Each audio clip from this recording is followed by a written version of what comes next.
Graça e a paz do Senhor Jesus esteja reinando no seu coração.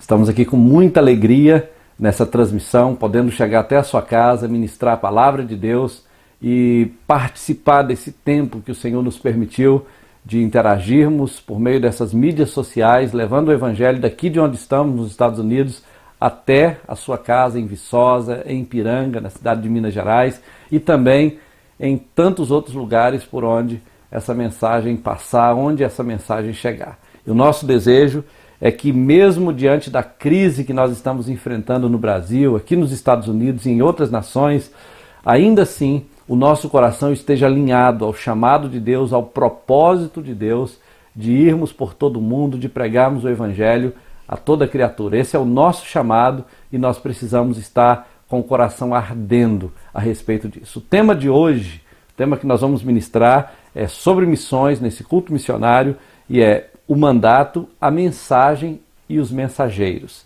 Baseado em 3 textos da Bíblia, um deles está em Ezequiel, capítulo 33, versículo 8, que diz assim: Se eu disser ao perverso, ó perverso, certamente morrerás, tu não falares para avisar o perverso do seu mau caminho, morrerá o perverso na sua iniquidade, mas o seu sangue eu demandarei de ti. Isso aqui é o Senhor falando com Ezequiel a respeito da sua vocação como profeta, e também é uma figura daquilo que nós recebemos na nova aliança em Cristo Jesus, o chamado de para cumprirmos a grande comissão como ministros seus, como sal da terra, como luz do mundo.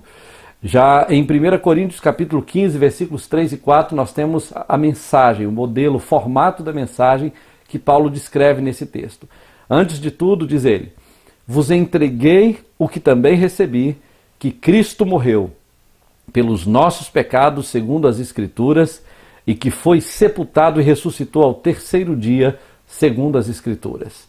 Já em Romanos, no capítulo 1, versículo 16, o mesmo apóstolo Paulo fala sobre os mensageiros, sobre a postura dos mensageiros em relação a essa mensagem debaixo desse mandado, que diz assim: pois não me envergonho do Evangelho, porque é o poder de Deus para a salvação de todo aquele que crê, primeiro do judeu e também do grego. Meu desejo é que essa palavra fale ao seu coração. Diante de tudo que nós lemos até agora, o mandato da evangelização dado pelo Senhor aos seus seguidores, aos seus discípulos e também a nós aqui, é baseado em 5 princípios principais, que são eles: a ordem que foi dada, a condição do campo, do mundo onde essa mensagem será entregue, o interesse, aquilo que motiva a entrega da mensagem, a propagação do Evangelho, a competição, que são as forças opositoras que existem para resistir à entrega do Evangelho, para dificultar o Evangelho, e a consumação, o que realmente, como realmente essa mensagem é canalizada no final. Bom, em todos esses 5 princípios sempre estão envolvidos a mensagem e os mensageiros. E aí nós vamos analisar um a um e vamos ver como o nosso chamado para cumprirmos nessa terra, nessa geração, nesse tempo que nós estamos aqui como igreja, como corpo de Cristo, precisa ser entendido, precisa ser assimilado. Meu convite é que você mantenha a sua Bíblia nas mãos e fique atento à mensagem. Alguns dos textos vão aparecer na tela, algumas das frases vão ser colocadas na tela, mas algumas delas você vai precisar anotar. Então pegue uma caneta, pegue um lápis, um papel e anote aquilo que você considerar importante para que você esteja alinhado ao coração de Deus a respeito do seu chamado, da sua vocação nesse tempo de crise que o Brasil está enfrentando. Então, começando, a primeira coisa que nós sabemos que está envolvido nas missões é a ordem que foi dada. Então, nós vamos começar por aí. Existe uma ordem, Deus deu uma ordem, Jesus deu uma ordem para a sua igreja, para o seu povo.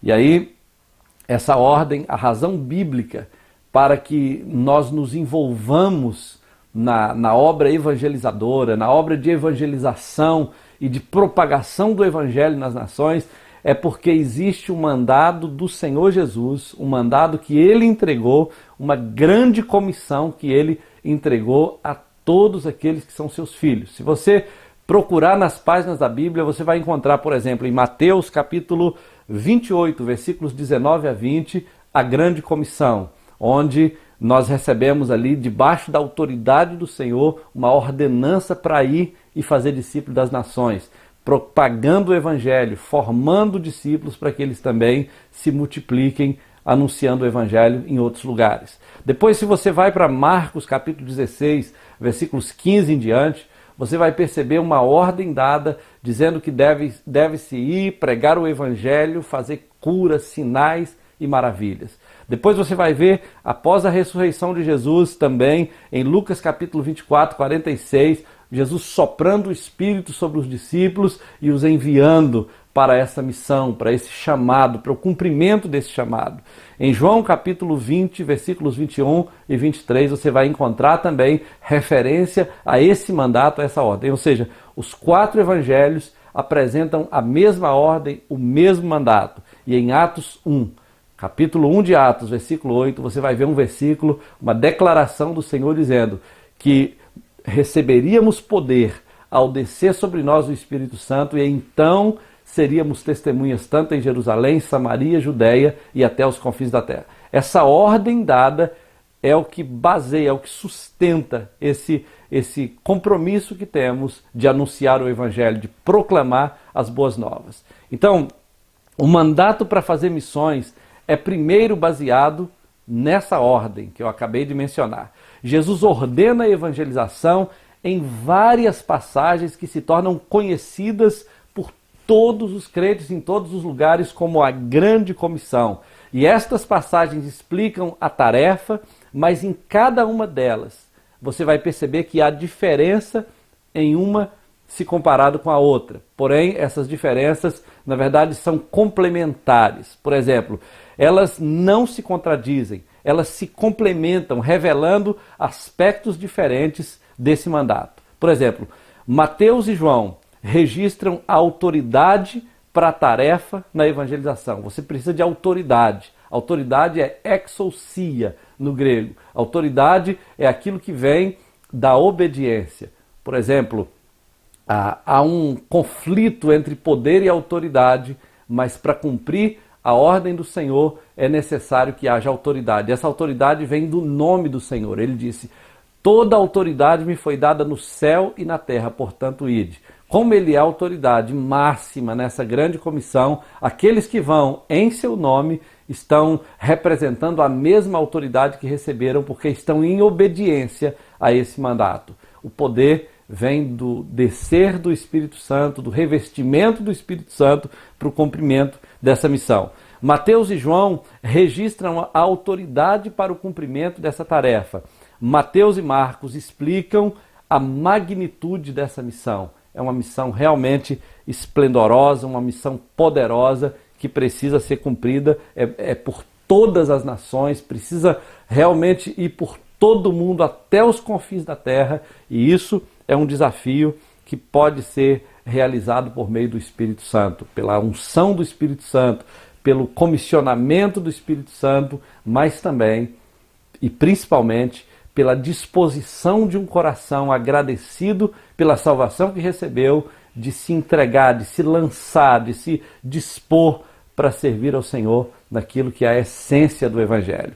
Essas referências revelam que o mandato da evangelização inclui fazer discípulos, inclui pregar o Evangelho a cada criatura, e a palavra é etnos, que se refere a todas as nações, incluindo línguas, culturas, povos, tribos, etnias, em todos os lugares. Pregar o arrependimento e a remissão de pecados a todo mundo e também dar testemunho de Jesus a todos aqueles e em todos os lugares onde essa mensagem ainda não chegou.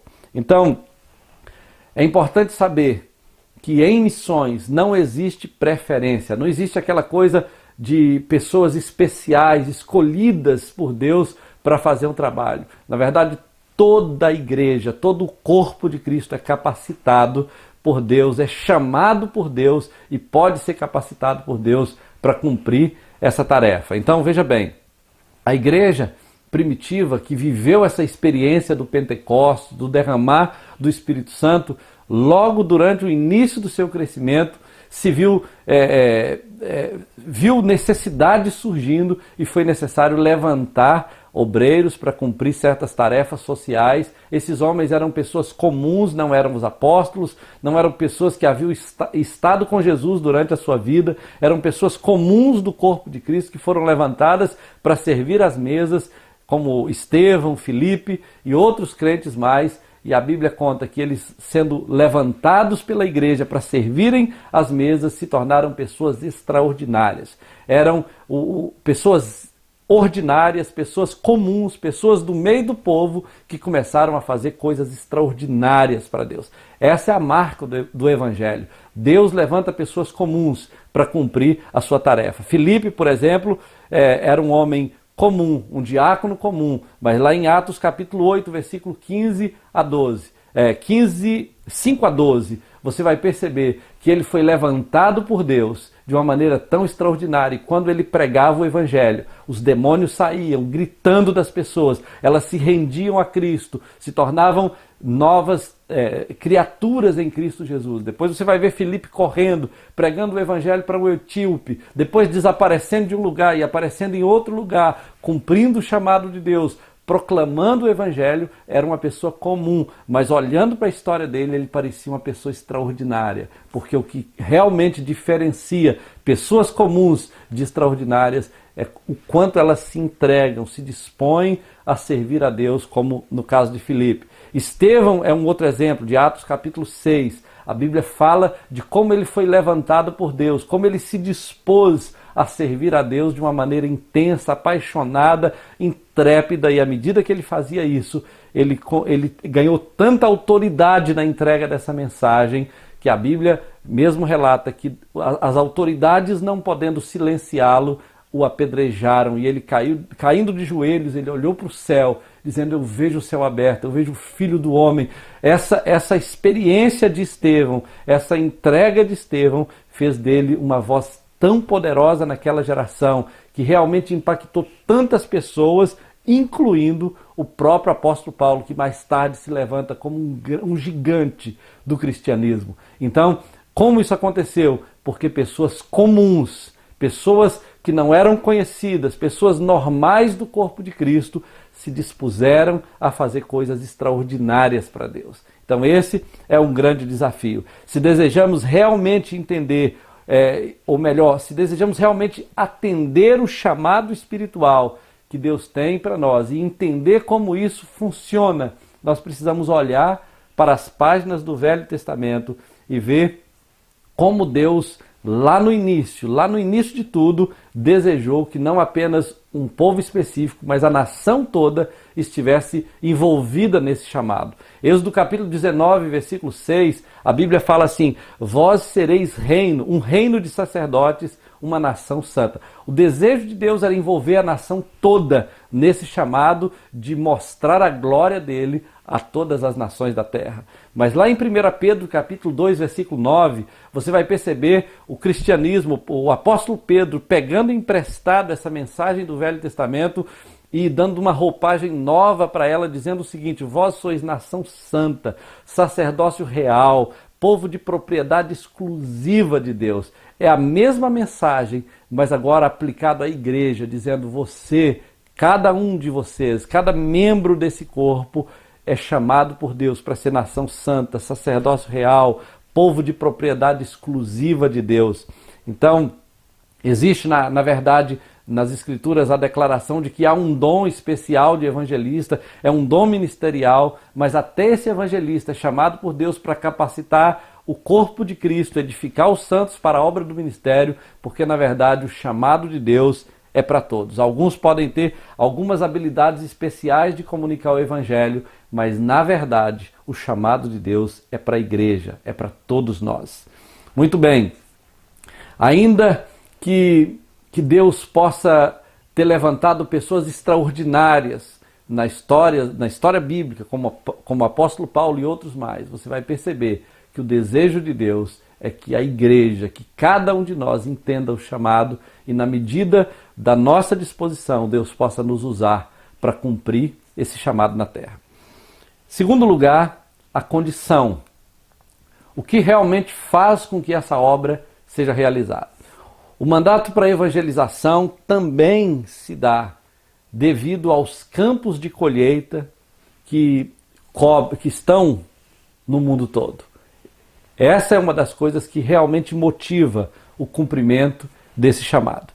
Nós vemos que centenas de milhares de pessoas estão perdidas no mundo, estão em pecado, estão sem esperança, se dirigindo para uma eternidade sem Deus. Hoje no mundo já são 7,7 bilhões de habitantes na Terra.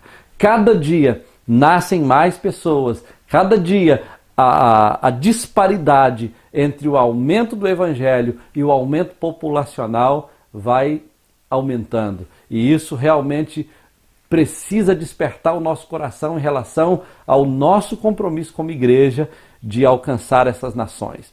Então as condições são urgentes para essa colheita e essas condições precisam nos motivar. Jesus falou em Lucas capítulo 10, versículo 12, que a seara já estava pronta, já estava madura para a colheita, mas os obreiros eram poucos.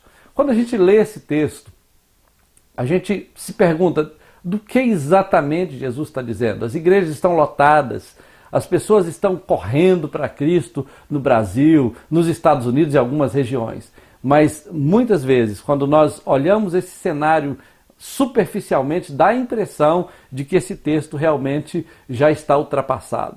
Mas a grande realidade é bastante diferente de tudo isso que nós pensamos. Por exemplo, existem estudos que falam, que analisam o perfil dos povos não alcançados. Existem hoje, no mundo todo, nesses 7,7 bilhões de habitantes, cerca de 16 mil povos diferentes no mundo. Povos é aquilo que é distinguido por língua, cultura, nação, etnia, etnos. Etnia define o que é povos. E aí, o que nós temos?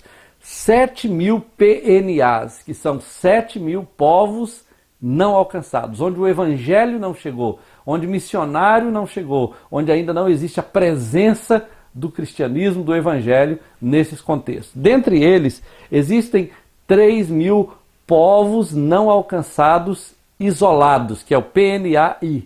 Povos não alcançados isolados, pessoas que não têm Bíblia traduzida na sua língua, pessoas que nunca tiveram contato com algum evangelho, com algum missionário, pessoas que não têm acesso à internet, que não têm contato com a tecnologia, para que de alguma forma o evangelho chegue a elas. São pessoas completamente isoladas do cristianismo, não sabem nada da graça de Deus, não sabem nada do amor de Deus, não sabem nada da vida eterna, não sabem nada do perdão dos seus pecados, estão nascendo, crescendo e morrendo sem conhecer o que você já sabe a respeito do evangelho.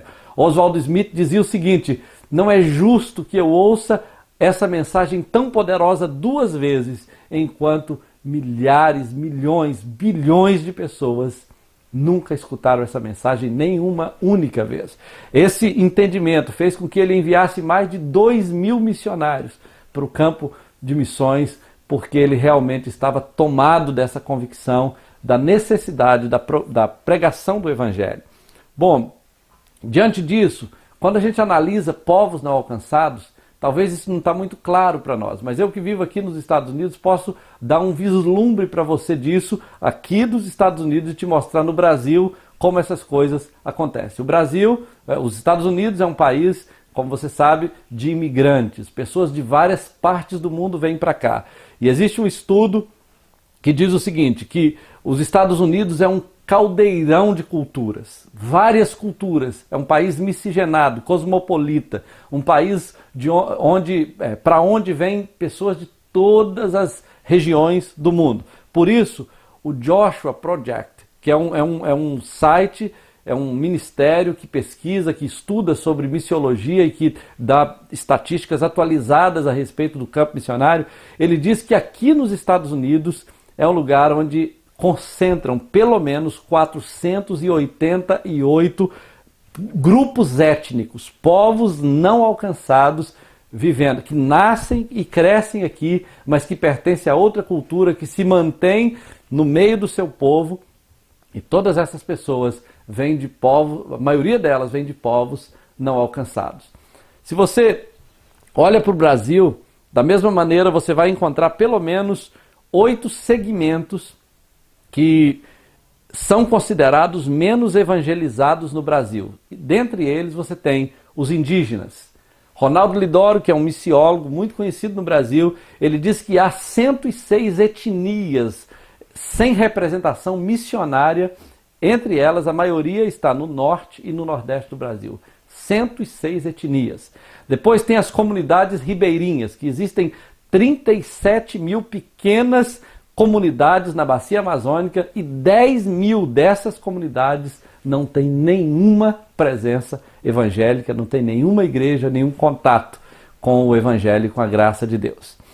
Existe também um outro grupo, um outro segmento chamado, que são os ciganos. 700 mil ciganos no Brasil, espalhados nas grandes e pequenas cidades, em acampamentos, vivendo sem contato com o evangelho, não professam a fé cristã, não conhecem Jesus de forma profunda. É claro, existe alguns ciganos crentes, pode existir, mas a grande maioria estão inalcançados ainda, mesmo considerando o Brasil com a maioria evangélica no censo de 2020, que vai sair em breve. Então, veja bem, outro povo não alcançado são os sertanejos. Nos últimos 10 anos, de acordo com os estudos, muitas coisas têm sido feitas, têm mudado a respeito da realidade desse povo, mas ainda há um grande número desse povo sertanejo sem a presença evangélica, sem a presença do evangelho, da pregação, da Bíblia, dessa prática cristã, dessa comunhão gostosa que nós temos como cristãos. Então, é um outro grupo também que não tem sido alcançado. Comunidades quilombolas. Existem cerca de 3.500 comunidades quilombolas oficialmente reconhecidas no Brasil. São compostas de afrodescendentes e estima-se que 600 destas não têm a presença evangélica. Não existe culto, não existe pregação, não existe igreja, não existe missionários trabalhando com esse grupo. Depois nós temos os imigrantes. Eles estão espalhados nas grandes cidades como São Paulo, Brasília, Foz do Iguaçu, Rio de Janeiro. São cerca de 300 mil. Eu sei que Viçosa também tem vários imigrantes, né, de outras nações, Estados Unidos, África. Eu mesmo conheci alguns do Senegal, aí quando eu estava no Brasil. Então, 300 mil pessoas vivendo em várias partes de aproximadamente 100 países diferentes, só no Brasil. Então, destes 27 são países onde não existe liberdade para a pregação do Evangelho. Então imagina, se nós cumprirmos o nosso papel como igreja e alcançar alguns desses, eles podem ser levantados por Deus como um instrumento para alcançar o seu povo, a sua nação, lá onde eles ainda estão sem serem alcançados. Depois, o penúltimo grupo são os portadores de deficiência auditiva.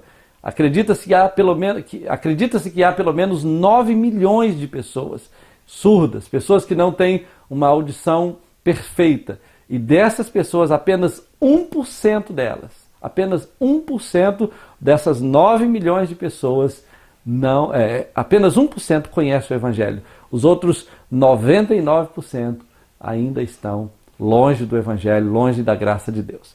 Bom, em último lugar, o último grupo que ainda não está alcançado, reconhecidamente não alcançado no Brasil, são os mais ricos dos ricos e os mais pobres dos pobres. E Jesus disse em Lucas capítulo 10, versículo 2, que a seara já está madura para a colheita, mas os ceifeiros, os trabalhadores são poucos. Deus precisa levantar mais trabalhadores. É por isso que ele disse, orai ao Senhor da seara para que mande trabalhadores para a sua seara. Eu preciso orar. E lá no final dessa mensagem você vai ver algumas estratégias de oração que nós podemos praticar para que Deus mande os trabalhadores para essa seara, e pode ser que um deles seja eu, um deles seja você. Se disponha a servir ao Senhor naquilo que Ele te chamou. A segunda coisa é o interesse. Na verdade, o terceiro ponto é o interesse. O que nos motiva a cumprir essa missão. A missão tem pelo menos 3 coisas que nós precisamos entender. A missão deve ser feita, em primeiro lugar, número 1, deve ser feita com um coração cheio de compaixão pelas almas perdidas. Não é possível fazer missões sem compaixão. A compaixão, o amor pelos perdidos precisa existir no meu coração para que eu me disponha a sacrificar minha vida, meu tempo, minha família, as coisas que eu valorizo nessa terra para ir até aquelas pessoas que ainda não foram alcançadas. Número 2, o argumento não salvará ninguém. As almas não serão salvas apenas com argumento. Alguém pode ter a verdade, mas se essa verdade não é falada em amor, com compaixão, ela pode matar mais do que gerar vida. Eu preciso ser movido por amor, eu preciso ser movido por compaixão, assim como a gente vê nas Escrituras. A compaixão de Jesus, esse é o número 3, a compaixão de Jesus o fez enfrentar a cruz do Calvário. Jesus, ele era tão apaixonado pelas pessoas, e a Bíblia diz que ele chorou sobre a cegueira dos líderes, aqueles líderes religiosos que resistiram à verdade, que resistiram no face a face. Jesus chorou por eles em Jerusalém. Então, essa compaixão que nos faz chorar pelos perdidos deve nos motivar na pregação, na propagação do Evangelho. A Bíblia conta a história de Paulo. Paulo estava tão cheio de compaixão, tão tomado de compaixão, que ele desejou ser anátema, ser amaldiçoado, ser lançado eternamente no inferno, se isso redundasse na conversão dos seus compatriotas. Esse tipo de compaixão deve nos motivar, esse tipo de compaixão deve nos trazer para perto, para a presença de Deus e nos levar realmente a viver esse estilo de vida, de entrega, de consagração na presença do Senhor. Agora, existem algumas pessoas na história de missões, como, por exemplo, Charles Stewart, que foi um grande missionário, um ícone das missões mundiais no interior da China.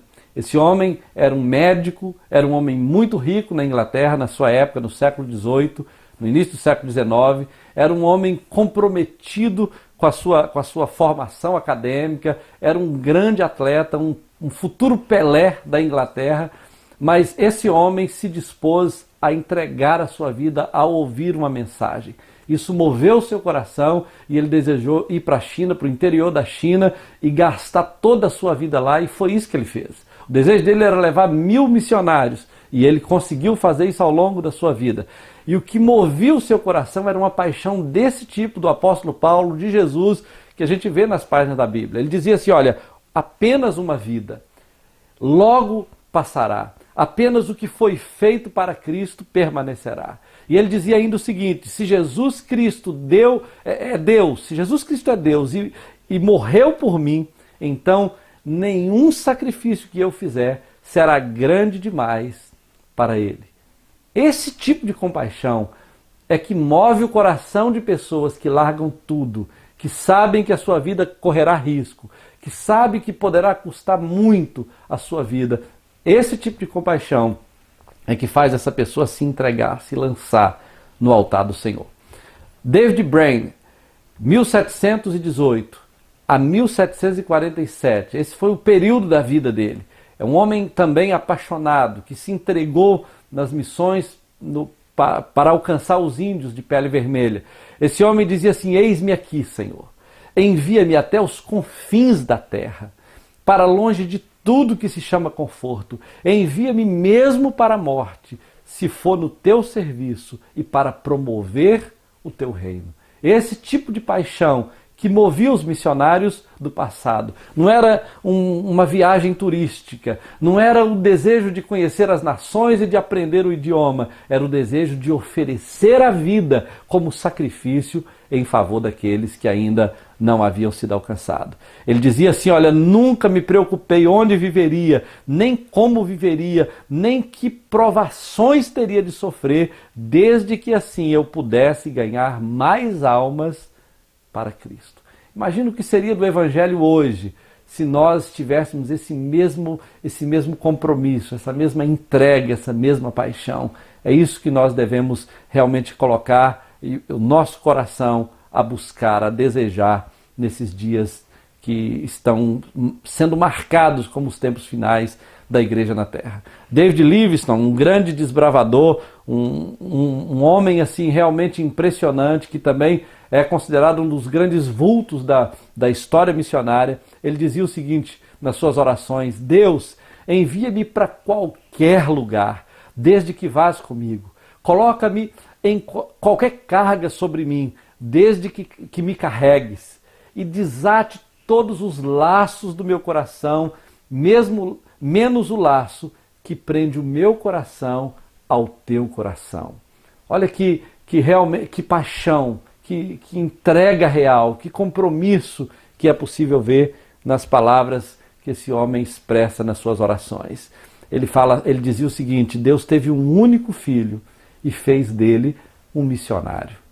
Era esse o entendimento que ele tinha e era isso que o movia para desbravar a África, para cumprir o seu chamado.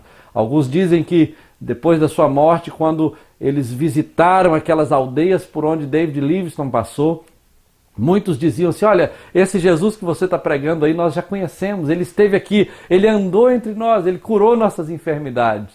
E eles diziam isso porque eles viam Jesus na vida de David Livingstone. É isso que o mundo precisa ver em mim, é isso que o mundo precisa ver em nós, na Igreja de Jesus, nesse século 21. E aí nós temos aqui a história de Elizabeth Elliot, essa mulher, esposa de um missionário que foi servir na região do Equador, na bacia do rio Amazônico, e essa mulher gastou a sua vida, deu a sua vida, e num determinado momento, já perto de criar contato com aquela tribo que eles desejavam alcançar, o seu marido e o marido de todas as suas companheiras naquele projeto missionário foram assassinados. Até um filme muito famoso no Brasil chamado Terra Selvagem, que retrata a história desses missionários.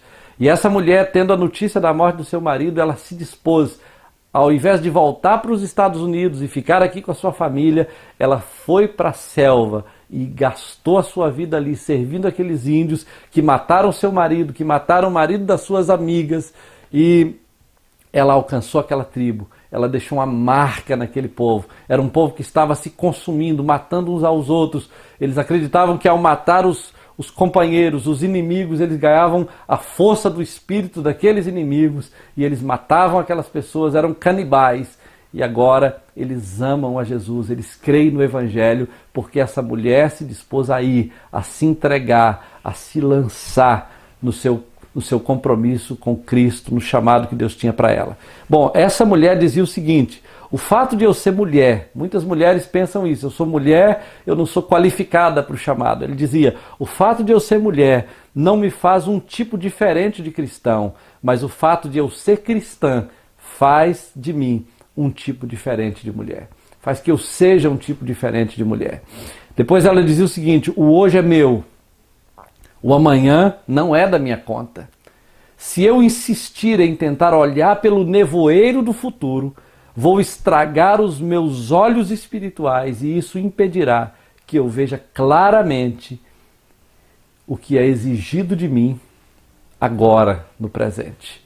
Então, realmente eu preciso olhar na perspectiva do céu, na perspectiva da eternidade, para enxergar quais são as realidades e quais são as reais necessidades do mundo perdido que eu preciso atender dentro desse chamado que Deus tem para mim como igreja, como missionário, como instrumento de Deus para esta geração. Em quarto lugar, nós aprendemos o princípio da competição. O mandato da evangelização também repousa no princípio da competição. Se nós não ganharmos esses nossos vizinhos globais, que hoje, nesse momento, estão com fome por mudança, estão sendo consumidos pelo desejo de conhecer a verdade, outras forças políticas e religiosas os ganharão. É só uma questão de tempo. E é isso que nós temos visto. A fome espiritual, essa fome que às vezes não tem explicação, as pessoas têm fome de Deus e não sabem que é fome de Deus que elas estão sentindo, é aquele vazio que, segundo Lutero, é do tamanho de Deus e só pode ser preenchido por Deus, mas eles tentam preencher com a tecnologia, tentam preencher com a fama, com o dinheiro, com o sucesso, com o glamour, com todo esse estilo de vida do século XXI, ou esse estilo de vida bastante sem limites. Na verdade, não pode ser preenchido a menos que Deus ocupe esse espaço que está no coração do homem. A Bíblia fala em Amós, no capítulo 8, versículos 11 e 12, o seguinte: eis que vem dias, diz o Senhor Deus, em que enviarei fome sobre a terra, não fome de pão, nem sede de água, mas de ouvir a palavra do Senhor. E irão errantes de um mar até outro mar, do norte até o oriente, correrão por toda parte, buscando a palavra do Senhor, mas não a acharão. Essa fome do homem, buscando a palavra do Senhor por toda parte e não achando, precisa ser atendida, precisa ser suprida pela pregação do Evangelho. Eu preciso me dispor a ajudar essa pessoa a encontrar a comida certa, que é a palavra de Deus. Eu preciso ajudar essa pessoa a buscar essa verdade, a abraçar essa verdade, a se alimentar dessa verdade. Ainda que essa fome espiritual leve a todos a uma busca pela verdade, essa busca vai terminar à medida que outras verdades, outros conceitos políticos e religiosos forem aproximando dessas pessoas. Então o Evangelho vai ficando cada vez mais distante e cada vez mais vai se tornando mais difícil de alcançar essas nações para Cristo. Eu me lembro de uma história que eu ouvi quando eu estive no Japão, e essa história era o seguinte: quando os Estados Unidos conquistou o Japão, venceu aquela guerra, os japoneses entenderam que aquilo foi uma guerra de deuses. E eles entenderam que o Deus do Japão, o imperador do Japão, que era um Deus para eles, era mais fraco que o Deus dos Estados Unidos. E eles estavam abertos para conhecerem, para entenderem qual era o Deus dos Estados Unidos. O general que comandou aquela batalha era um cristão.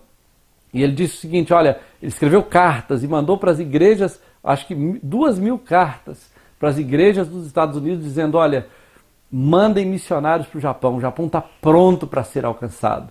Mas poucos se dispuseram a ir para o Japão e os que foram logo voltaram para os Estados Unidos. E passou um tempo, eles entenderam que o Deus dos Estados Unidos era o capitalismo, e eles abraçaram o capitalismo e cresceram de uma maneira extraordinária no aspecto econômico, cultural, mas hoje eles são resistentes ao Evangelho, são na sua maioria budistas. Então essa oportunidade passou. Agora existem conquistas sendo empreendidas no Japão, mas talvez com muito menos alcance do que seria se a igreja tivesse aproveitado aquele tempo de oportunidade que Deus deu para os Estados Unidos ou para quem quisesse ir e proclamar o Evangelho. Jesus nos ensina esse princípio da competição naquela parábola de Mateus capítulo 13, 25, quando ele diz assim: entretanto, quando todos dormiam, chegou o inimigo dele, lançou o joio no meio do trigo e seguiu o seu caminho. Na verdade, quando você dorme, quando a igreja dorme, quando nós dormimos como corpo de Cristo e nos distraímos a respeito da nossa missão, do nosso chamado, o inimigo vai lançando a sua semente e as falsas crenças vão cada vez mais ganhando terreno no coração dessas pessoas que poderiam ser alcançadas pelo Evangelho, e cada vez mais o Evangelho vai sendo resistido por esses povos. Então existem pelo menos 8 dimensões principais dessa competição que acontece enquanto o Evangelho está sendo pregado. A primeira delas é a luta contra a carne e o espírito, ou a luta do espírito contra a carne. O espírito milita contra a carne e isso impede que muitas pessoas se disponham a ir, porque sempre estão perdendo a luta contra a carne. A segunda oposição são as oposições espirituais. Os demônios se levantam, cegando o entendimento dos incrédulos, criando dificuldades para que o Evangelho não seja pregado. E muitas pessoas recuam, não confiando no poder que está sobre a igreja de pisar serpentes, escorpiões e todo o poder do inimigo, sem que nada lhe aconteça. A igreja está pronta, capacitada para ir, mas muitas vezes ela é parada pelas forças espirituais e não avança, não resiste o diabo, mas prefere recuar e ficar na zona de conforto. A terceira coisa oposição com a qual nós lidamos regularmente são as transformações culturais e a influência da literatura anticristã. Eu estava conversando há pouco tempo atrás com uma pessoa aqui nos Estados Unidos e eu creio que no Brasil também as coisas aconteçam mais ou menos dessa forma, mas uma criança, durante a sua vida escolar, até entrar na universidade, ela lê dezenas, centenas talvez de livros seculares anticristãos, romances, ficção e também livros de bruxaria, livros pesados que muitas vezes depreciam o cristianismo, a fé, o evangelho, e elas vão crescendo com essa influência dessa literatura anticristã, e quando elas se tornam adultas, quando elas entram no ambiente acadêmico, elas são bombardeadas também com líderes, com professores que rejeitam a fé, e essas pessoas se tornam blindadas contra o evangelho, contra a fé, contra o relacionamento com Deus, porque elas foram influenciadas por essa oposição chamada transformações culturais e a influência da literatura anticristã. Depois tem os escândalos no meio religioso, tanto por parte do povo em geral, quanto por parte de líderes, de pastores, de homens de Deus que deveriam ser testemunhas do Evangelho e acabam negligenciando esse papel, e isso também cria resistência naqueles que deveriam ser salvos, e eles não vêm para Cristo por causa do escândalo, do mau testemunho. Depois nós temos as diversas crenças religiosas opostas que estão trabalhando com uma linha similar de pregação, conceitos aparentemente iguais ao cristianismo, e muitas pessoas abraçam isso pensando que estão abraçando a verdadeira fé, o verdadeiro evangelho, e passam anos ou talvez a vida toda nesse engano. Depois nós temos a apostasia, quando crentes verdadeiros, por um tempo, abandonam a fé e se tornam apóstatas, pessoas que desistiram da fé, desistiram do que criam e passaram a duvidar de tudo ou abraçaram outro tipo de crença. Esses apóstatas, esses que já foram cristãos e não são mais, também se tornam resistentes à pregação do evangelho e se tornam instrumentos na mão de Satanás, muitas vezes, para criar resistência em outros corações a respeito do evangelho. Depois nós temos os falsos ensinos, que muitas vezes não vêm das falsas religiões, os falsos ensinos que são pregados nos púlpitos das igrejas ditas sérias, muitas vezes por descuido dos pregadores, muitas vezes por falta de preparo e muitas vezes por má intenção. Essas pessoas pregam falsas verdades, um falso evangelho, e isso faz com que os corações fiquem resistentes à mensagem da pregação do evangelho. Depois nós temos, em último lugar, o crescimento do ateísmo. Quanto mais cresce o ateísmo, mais a resistência ao evangelho. Todas essas oposições existem. Todas essas oposições existem à pregação do evangelho, e quando nós vamos pregar, nós temos que lidar com isso, que competem com a pregação do evangelho, e eu preciso do poder do Espírito Santo, eu preciso de autoridade do céu, eu preciso de convicção no meu coração, para que eu possa ser porta-voz de Deus, de uma mensagem infalível e poderosa, em meio a toda essa competição que coexiste à pregação do evangelho. E em último lugar, nós temos a consumação.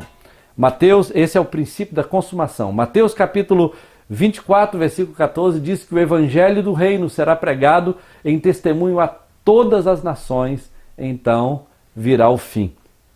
É por isso que o evangelho deve ser pregado. Honestamente, eu não tenho certeza absoluta se Deus vai esperar que todas as nações ouçam o evangelho para que ele venha buscar a igreja. Mas de acordo com esse texto, alguns pensam que pode ser só o evangelho do reino que será pregado durante o milênio. Outros pensam que não, esse evangelho de hoje, da graça de Deus, precisa ser pregado até os confins da terra, para que todos ouçam, pelo menos tenham a oportunidade de ouvir o evangelho, e então virá o fim. Então Jesus voltará para buscar o seu povo. Bom, A grande verdade é que a comissão que nós recebemos de Jesus nos obriga, nos desafia a ir até os confins da terra, até os confins do mundo e pregar o evangelho a toda criatura.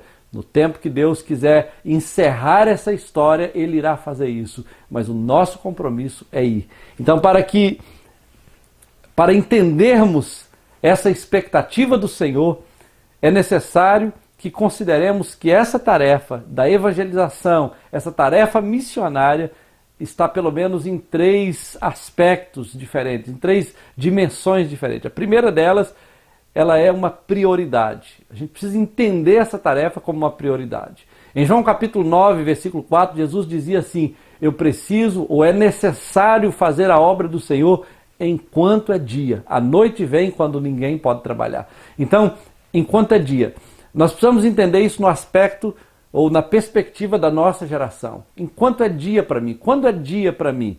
Dentro do tempo que eu tenho condição física, mental, emocional, os recursos políticos ou as portas das nações estão abertas. Então, é dia para mim, eu preciso fazer a obra do Senhor enquanto é dia, porque vai vir a noite, vai chegar um tempo onde as pernas não vão resistir mais o peso do meu corpo, vai chegar um tempo onde a voz não vai sair, vai chegar um tempo onde as portas das nações poderão estar fechadas, as políticas, as leis governamentais podem mudar e isso vai impedir que o evangelho chegue até aquele povo. Então eu preciso fazer enquanto é dia. Depois, o princípio da capacitação do Espírito. Atos 1,8 diz, recebereis poder. Tem muitos desafios no campo missionário que não podem ser enfrentados sem o poder do Espírito Santo. Eu preciso do poder para orar, eu preciso do poder para pregar, eu preciso do poder para orar pelos enfermos, para expulsar os demônios, mas eu preciso do poder do Espírito para que a palavra dele seja entregue e traspasse a alma das pessoas como uma espada de 2 gumes, que produza resultado de conversão e não apenas arrebanhe pessoas para uma nova religião, mas gere filhos de Deus enquanto eu estou entregando essa mensagem. Depois, preciso entender isso, que é possível reproduzir esse modelo do Novo Testamento de Atos 2, 42 a 46, quando a Bíblia fala que a igreja estava todos os dias no templo, de casa em casa. É uma mensagem que precisa ser alcançada, às vezes na coletividade, mas às vezes na individualidade, nos pequenos grupos, no contexto onde as pessoas estão, de casa em casa, de porta em porta, onde quer que haja uma vida que precisa ouvir o Evangelho precisa chegar até lá, através de mim, através daqueles que Deus está levantando. A gente vai encontrar nas Escrituras Sagradas, tanto o Pai quanto o Filho e o Espírito Santo trabalhando juntos para o cumprimento dessa missão. O próprio Jesus está com você enquanto você vai, o Espírito Santo está com você enquanto você vai, produzindo um novo nascimento, trazendo as pessoas para o altar do Senhor, gerando mudança no caráter, transformando essas pessoas à medida que o Evangelho está sendo pregado. Nós temos a operação do Pai, do Filho e do Espírito Santo conosco à medida que vamos. O Pai está cumprindo o papel de realizar o novo nascimento. Quando uma pessoa vem a Cristo, ela nasce de novo pela ação direta do próprio Deus trabalhando no seu coração, porque aqueles que nasceram não nasceram da carne nem do sangue, mas nasceram de Deus. É Deus que trabalha. Jesus está presente, nos ajudando, indo conosco, quando ele disse, estarei convosco todos os dias, até a consumação dos séculos. O Espírito Santo está junto, convencendo o homem do pecado, da justiça e do juízo, realizando esse trabalho junto conosco, para que vivamos realmente os resultados prometidos nas Escrituras a respeito dessa missão que nós recebemos do Senhor. Então, nada no reino de Deus pode ser feito sem o trabalho do Espírito Santo por meio da oração. Isso tudo é gerado no reino espiritual e não há êxito no reino espiritual sem oração. Adoniram Judson, ele dizia o seguinte, um grande missionário, um homem apaixonado por Deus, ele dizia assim, muitos crentes consagrados jamais atingirão os campos missionários com seus próprios pés, mas poderão alcançá-los por meio dos seus joelhos. Sem dúvida, muitas pessoas jamais irão ao campo missionário, mas elas poderão ser instrumentos de Deus, orando pelos missionários, orando para que Deus abra portas, para que Deus trabalhe as nações, para que o evangelho chegue e alcance essas pessoas. Então, a oração, como alguém disse, não é uma preliminar ao trabalho real, é na verdade o próprio trabalho. Quando você ora, você já está trabalhando para Deus, está trabalhando com Deus, para que essa obra seja realizada, para que os povos sejam alcançados. E aí, a oração, essa oração por missões, essa oração que a gente poderia chamar de missionária, enquanto você ora, você deve orar em vários aspectos. Primeiro, você deve orar para que Deus levante obreiros para a sua seara. Você deve orar, em segundo lugar, para que o evangelho se difunda mais rapidamente, como Paulo falou em 2 Tessalonicenses capítulo 3. Depois, nós temos que orar por oportunidades, como em Colossenses capítulo 4, versículo 3, Paulo pede orações para que Deus abra uma porta para a palavra, para que ele pudesse compartilhar o evangelho. Então, devemos orar para que Deus abra portas de oportunidade nas nações, abra porta de oportunidade nos grupos étnicos que vivem em cada país, em cada cultura, incluindo o Brasil. Depois nós precisamos orar por intrepidez. Paulo pediu à igreja de Éfeso para orar para que ele pudesse compartilhar o evangelho corajosamente. Ele disse isso lá em Efésios, capítulo 6, versículo 19. Nós precisamos orar também, em quinto lugar, por salvação. É bíblico orar para que as pessoas sejam salvas. Romanos 10, capítulo 10, versículo 1, indica que Paulo orou por Israel, para que Israel pudesse ser salvo. Então a gente pode orar para que Deus salve as pessoas, para que Deus gere no coração das pessoas o desejo pelo evangelho, o desejo pela fé, pelas escrituras sagradas, pelo alimento espiritual que é provido através de Jesus. Depois nós devemos orar por paz. Em 1 Timóteo capítulo 2, versículos de 1 a 4, Paulo nos diz que oremos por aqueles que estão em autoridade para que nós possamos levar uma vida pacífica. Então nós devemos orar pelas nações, ore pelos líderes do comunismo, ore pelos líderes que são resistentes ao evangelho, ore pelas nações que estão sendo perseguidas, como a Índia persegue severamente os cristãos, ore pela China que persegue os cristãos, que matam os cristãos, ora pelas nações que estão sendo perseguidas para que realmente o evangelho possa ter resultado. Alguns exemplos dos grandes missionários que oraram na história por missões, como John Knox, ele dizia assim: dá-me a Escócia ou eu morro. Ele dizia, em outras palavras, dá-me a Escócia ou tire a minha vida. Eu não tenho por que viver se eu não puder ver a minha nação salva. Só quem tem entendimento da eternidade, de uma eternidade sem Deus, é que consegue fazer um tipo de oração como essa. Whitefield orava assim: se não queres me dar almas, tire a minha. Ele dizia: se o Senhor não quer me dar almas, então me mate, me tire dessa vida, porque não há sentido viver se não for para revelar a glória do Senhor àqueles que não te conhecem ainda. John Bunyan, na cadeia, sabendo que a sua filha estava sendo usada como prostituta do lado de fora para sobreviver. Ele estava preso por causa da fé. Ele orava dizendo assim, na sua pregação, ele orava com muita paixão e ele não podia se contentar sem ver fruto do seu trabalho. Ele orava com paixão, ele se entregava à oração, porque ele cria que realmente esse era um meio de gerar no coração o desejo certo para cumprir o chamado de Deus. E ele terminou a sua vida na prisão, mas a obra que ele realizou ali, até hoje, tem sido um instrumento na vida de muitas pessoas. Bom, você vai ver, por exemplo, a história de D.L. Moody. Ele, um grande evangelista, talvez um dos maiores evangelistas dos Estados Unidos do século passado. Ele dizia assim: usa-me então, Salvador. Usa-me então, meu Salvador, para qualquer alvo, em qualquer maneira que precisares. Aqui está o meu pobre coração, uma vasilha vazia, enche-a com a tua graça. Esse era o desejo de Moody. de ser usado por Deus. Henry Martyn, ele dizia o seguinte, ajoelhado na ilha, numa praia na Índia, onde ele foi missionário durante muitos anos, ele dizia, aqui eu quero ser inteiramente gasto por Deus. Um coração como esse é um coração de alguém que realmente se entregou, não vê na vida nenhum outro sentido a não ser cumprir a vontade de Deus. John Mackenzie, ajoelhado à beira do rio Losse, ele, que era um rio na Escócia, no norte da Escócia, ele clamava, ó Senhor, manda-me para o lugar mais escuro da terra. Ele se referia escuro no que diz respeito ao Evangelho. Pessoas que não tinham ouvido ainda o Evangelho. Me leve para os lugares mais escuros da terra. Então esse era o desejo dele, de ser um canal de Deus, um instrumento de Deus nessa geração.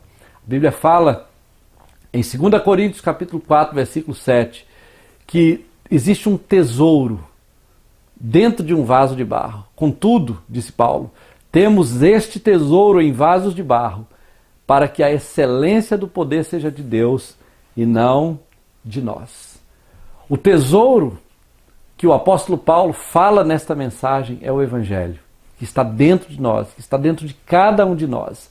Ainda que você seja um vaso de barro, um vaso comum, cru, não refinado, um vaso aparentemente sem valor para essa sociedade, este vaso humano é o templo de Deus. Você pode não ser conhecido por muitas pessoas, pode não ter muitos seguidores no Facebook, no Instagram, pode não ter muita fama, talvez poucas pessoas te admirem até mesmo na sua família, mas você é um vaso precioso nas mãos de Deus. Você pode até não ser muito conhecido, até mesmo na igreja. As pessoas da igreja podem não te conhecer muito, mas você pode ser uma pessoa extraordinária, uma pessoa fora do comum, se você disser, eis-me aqui, e se dispuser a servir a Deus com todo o coração, com toda a paixão. Deixa eu te dizer uma coisa para nós terminarmos. Talvez diante de tudo isso que você ouviu, você diz, o que eu devo fazer? Devo deixar tudo e ir para o campo missionário? Na verdade, ouvindo o próprio Russell Shedd essa semana, ele dizia que a melhor oração que um crente deve fazer é dizer, Senhor, eis-me aqui, onde o Senhor quiser, eu irei. E eu irei onde o Senhor não me impedir que eu vá. Essa devia ser a oração de todo cristão. Senhor, eu estou indo para tal lugar. Senhor, eu estou indo abrir uma célula. Senhor, naquela região onde tem poucos crentes. Senhor, eu estou abrindo a minha casa. Senhor, eu estou começando um projeto de oração. Senhor, eu estou me dispondo a ir para onde o Senhor quiser me levar. Ou então, eu estou indo para tal lugar cumprir o teu chamado e a menos que o Senhor me impeça, eu irei. Então, se houver no nosso coração essa disposição de fazer a vontade do Senhor, nós realmente faremos uma grande diferença. Assim foram com os irmãos morávios, assim foram com os grandes movimentos missionários dos séculos passados, e assim pode ser nessa geração, se nós abrirmos o nosso coração para não deixarmos a nossa geração passar sem que ela ouça o Evangelho, sem que ela se comprometa com o Evangelho. A Zona da Mata tem mais de 100 cidades com menos de 3% de Evangelho. Nós precisamos cumprir o nosso papel. Deus pode estar te levantando como um missionário regional, Deus pode estar te levantando como um grande instrumento dele, ainda que você seja uma pessoa comum. O desejo de Deus é te levantar para cumprir este ministério. Que Deus te abençoe, que Deus te use, e a chave, terminando essa palavra, a chave para o sucesso missionário é ser um homem ou uma mulher de Deus, no lugar que Deus te colocou, fazendo o trabalho de Deus, à maneira de Deus. Esse é o desejo que eu tenho no meu coração, de ser um homem de Deus, no lugar que Deus me colocou, fazendo o trabalho de Deus, à maneira de Deus. Que Deus te abençoe, em nome de Jesus, que essa palavra possa ser realmente recebida no seu coração como palavra de Deus e que ela possa te orientar a respeito do chamado e do propósito que Deus tem para a sua vida. Deus te abençoe e fique na paz.